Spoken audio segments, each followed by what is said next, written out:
करण अभी ऑफिस में ही था जब करण के पास अंकिता का फोन आया। जीजू, क्या आप मुझे घर ड्रॉप कर देंगे?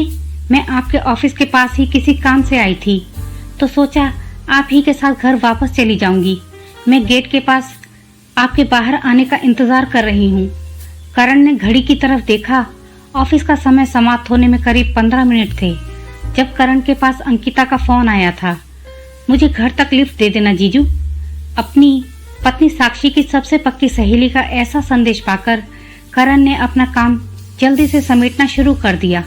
अपनी दराज में ताला लगाने के बाद करण ने साक्षी को फोन करके अंकिता के साथ जाने की सूचना दे दी। मोटरसाइकिल पर अंकिता उसके पीछे कुछ ज्यादा ही चिपक कर बैठी थी।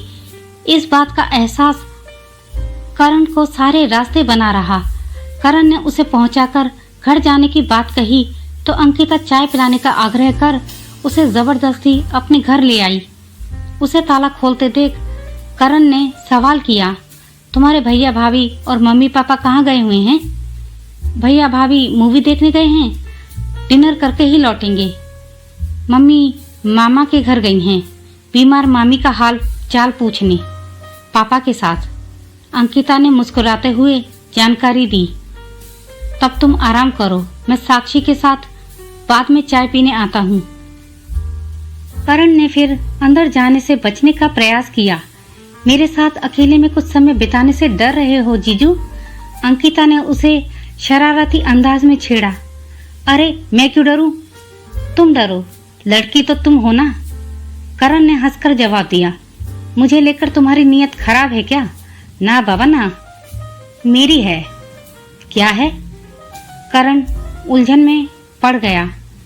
कुछ नहीं। अंकिता अचानक खिलखिलाकर हंस पड़ी और फिर दोस्ताना अंदाज में उसने करण का हाथ पकड़ा और ड्राइंग रूम की तरफ चल पड़ी। चाय लोगे या कॉफी? अंदर आकर भी अंकिता ने करण का हाथ नहीं छोड़ा। चाय चलेगी, रसोई में गपशप भी करेंगे। उसका हाथ पकड़े पकड़े ही अंकिता रसोई की तरफ बढ़ी। अचानक उसका मूड बदला और वह शिकायती लहजे में बोलने लगी। जीजू, मैं बहुत अकेली तन्हा हो गई हूँ। शादी को 3 महीने ही हुए और मेरा ये हाल हो गया है। ससुराल में हमेशा लड़ाई झगड़ा लगा रहता था। मेरी सास को मेरा एक काम नहीं सुहाता। यह रसोई और यह घर कितना गंदा और बेतरतीब हुआ पड़ा है। बहुत लापरवाह और कामचोर है। अभी उसकी शादी को 3 महीने ही तो हुए हैं। धीरे धीरे सब सीख लेगी, यह सब करने लगेगी। मेरे ससुर ही थे जो कभी कभी मेरे लिए बोल देते थे। करण ने उसे सांत्वना दी। तुम्हारा ससुराल जाने का प्रोग्राम जल्दी बन जाएगा, फिक्र ना करो। करण ने सांत्वना दी। तभी अंकिता आक्रामक से लहजे में बोली, मुझे अपना भविष्य तो बिल्कुल अनिश्चित और असुरक्षित नजर आता है। इसके लिए पता है मैं किसे जिम्मेदार मानती हूँ? किसे? समीर को। क्यों? समीर के पास जो प्राइवेट जॉब थी वो भी छोड़ दी और रात दिन शराब पीता है। इसके नहीं कमाने की वजह से मेरा ससुराल में कोई मान सम्मान नहीं है। ऊपर से समीर घर भी छोड़कर चला गया है। यह क्या कह रही हो? मैं सच कह रही हूँ जीजू। समीर के पास ना दौलत है ना बढ़िया नौकरी। उसके बदले सारे घर के गुस्से का कोपभाजन मुझे ही बनना पड़ता है। यह स्थिति मेरे घर के बिगड़ने का कारण हो गई है। अंकिता का स्वर बेहद कड़वा हो उठा था। घर का माहौल खराब करने में क्या तुम्हारी आदत जिम्मेदार नहीं है अंकिता? करण ने गंभीर स्वर में सवाल किया। अपने वैवाहिक जीवन से तंग आकर वह ज्यादा पीने लगा है। अपनी घर गृहस्थी में अगर सुख शांति व खुशियां चाहिए तो तुम्हें भी थोड़े त्याग तो करने ही होंगे। उसे शराब पीने की आदत लग गई है तो तुम्हें काम न करने की जिद की। एक साथी कमजोर पड़े तो दूसरे को सहारा देना चाहिए। ना समीर अपनी जिम्मेदारी से भागता, ना इस शादी पर काले बादल मंडराते। अंकिता का अचानक गला भर आया। सब ठीक हो जाएगा। करण ने उसका कंधा छूकर हौसला भी बढ़ाया, पर अंकिता तो पलटकर उसकी छाती से लग गई। कभी कभी मुझे बहुत डर लगता है करण। अंकित का स्वर अचानक कोमल और भावुक हो गया। दोबारा शादी कर लो तो डर चला जाएगा। करण ने मजाक करके माहौल सामान्य करना चाहा। मुझे तुम जैसा जीवन साथी चाहिए, अंकिता ने कहा। तुम्हें मुझसे बेहतर जीवन साथी मिलेगा अंकिता। मैं तुमसे प्यार करने लगी हूँ करण। पगली, मैं तो तुम्हारी बेस्ट फ्रेंड का पति हूँ। तुम मेरी अच्छी दोस्त बनी रहो और प्रेम को अपने पति के लिए बचा कर रखो। मेरा दिल अब मेरे बस में नहीं है। अंकिता बड़ी अदा से मुस्कुराई। साक्षी को तुम्हारे इरादों का पता लग गया तो हम दोनों की खैर नहीं। उसे हम शक करने ही नहीं देंगे। करण, सबके सामने तुम मेरे जीजू ही रहोगे और मुझे और कुछ नहीं चाहिए तुमसे। बस मेरे प्रेम को स्वीकार कर लो करण। और अगर मुझे और कुछ चाहिए हो तो? करण शरारती अंदाज में मुस्कुराया। तुम्हें जो चाहिए ले लो। अंकिता ने आंखें मूंदकर अपना चेहरा करण के चेहरे के करीब कर लिया। यू आर वेरी ब्यूटीफुल साली साहिबा। उसके माथे को हल्का सा चूमा और गैस के सामने खड़ा करके हंसता हुआ बोला, चाय उबल उबल कर कड़वी हो जाएगी मैडम। तुम चाय करो, इतने में मैं साक्षी को फोन कर लेता हूँ। उसे क्यों फोन कर रहे हो? अंकिता बेचैन नजर आने लगी। आज का दिन हमेशा के लिए यादगार बन जाए, इसके लिए मैं तुम तीनों को शानदार पार्टी देने जा रहा हूँ। तीनों को? यह तीसरा कौन होगा? मेरा पक्का दोस्त। पार्टी के लिए मैं कभी मना नहीं करती हूँ, लेकिन साक्षी को मेरे दिल की बात मत बताना। मैं ना बताऊं, पर इश्क छुपाने से छुपता नहीं है अंकिता। यह बात तो ठीक है। तब साक्षी से दोस्ती टूट जाने पर तुम्हें दुख नहीं होगा?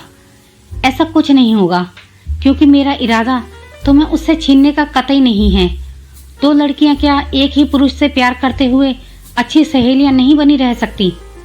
तुम्हारे इस सवाल का जवाब साक्षी से पूछ कर दूंगा, करण ने हंसते हुए जवाब दिया।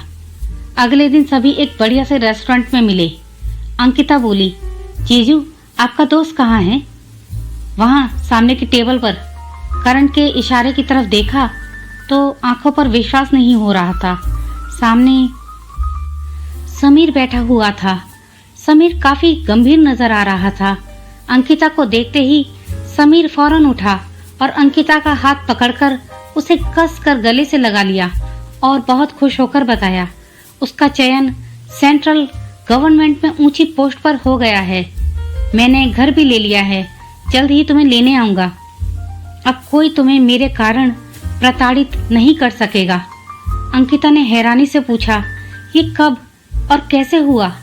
तब समीर ने बताया, जब भयंकर गृह कलेश की वजह से मैं घर छोड़कर सड़कों पर भटक रहा था तो रात के अंधेरे में करण ने मुझे भटकते देखा।